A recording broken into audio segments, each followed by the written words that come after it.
So finally এখন fantasy gaming অ্যাপের আগেও সরকারকে এখন নত হতে পড়েছে এবং তাদের রায়ের ওপর আরও একবার খতিয়ে দেখতে বাধ্য হয়েছেন।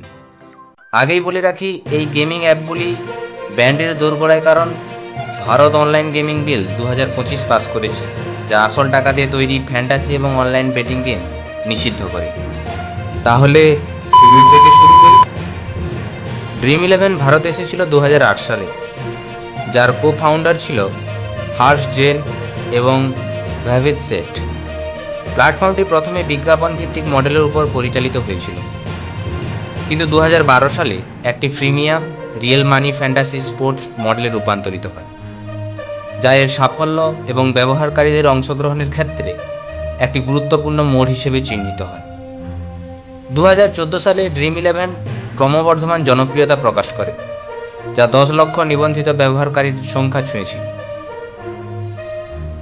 বড় আর্থিক বিপর্যয় সত্ত্বেও জেন দৃঢ়ভাবে বলেছেন যে কোম্পানি ছাঁটাই করবে না এবং পরিবর্তে একটি নতুন ব্যবসায়িক মডেল তৈরির জন্য কৃত্রিম বুদ্ধিমত্তা এবং ফ্রি টু প্লে ফ্যান এঙ্গেজমেন্টের মতো ক্ষেত্র উদ্ভাবনের উপর মনোনিবেশ করবে।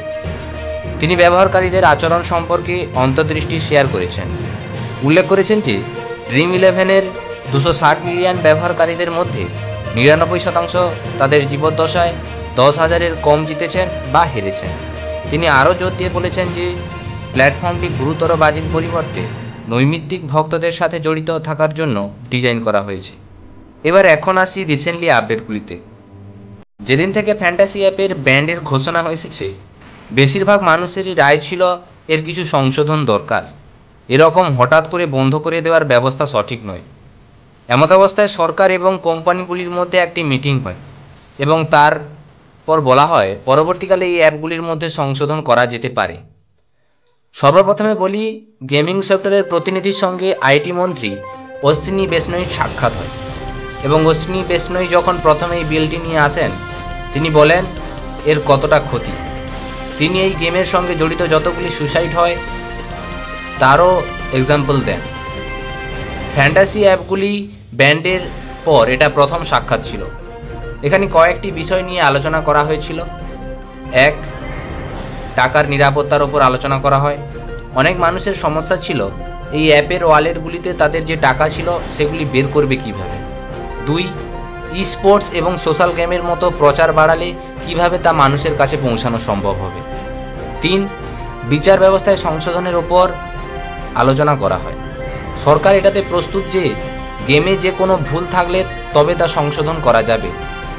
এর জন্য অনলাইন গেমিং অ্যাক্টের সূচনা প্রকাশ করা হবে। কর্ণাটক হাইকোর্টে যখন এই প্রসঙ্গ তোলা হয়, তখন বলা হয় এটা ব্যান্ড করে দেওয়া কোনো সমাধান নয়, বরং সংশোধন জরুরি। এটা হতে পারে ইউজারের বয়সসীমা নির্ধারণ বা তাদের টাকা তোলার প্রসেসিংয়ের সুবিধা করা, কিন্তু হঠাৎ করে বন্ধ করে দেওয়া মানে যারা এই গেমে ইউজার বা কোম্পানির সঙ্গে যুক্ত তাদের রোজগার বন্ধ করে দেওয়া। এই দিক থেকে সরকার কোনো না কোনোভাবে এই প্রসঙ্গে আলোচনা উচিত বলে মনে করেছেন। হাইকোর্টের রায় হবে 8 তারিখ। সেই রায় এবং এই সূচনার মধ্যে কতটা মিল থাকে এইগুলি এখন দেখার বিষয়। আমার মতে এই নিয়ম পরিবর্তন হওয়া জরুরি। এখন আপনার কি মনে হয়, সরকারের এই পদক্ষেপ কি ঠিক, না সব অ্যাপগুলি ব্যান্ড করে দেওয়া জরুরি? আপনার যা মতামত কমেন্ট করে অবশ্যই জানাবেন। আমার চ্যানেলে যদি আপনি নতুন হন, অবশ্যই চ্যানেলটিকে সাবস্ক্রাইব করে দেবেন।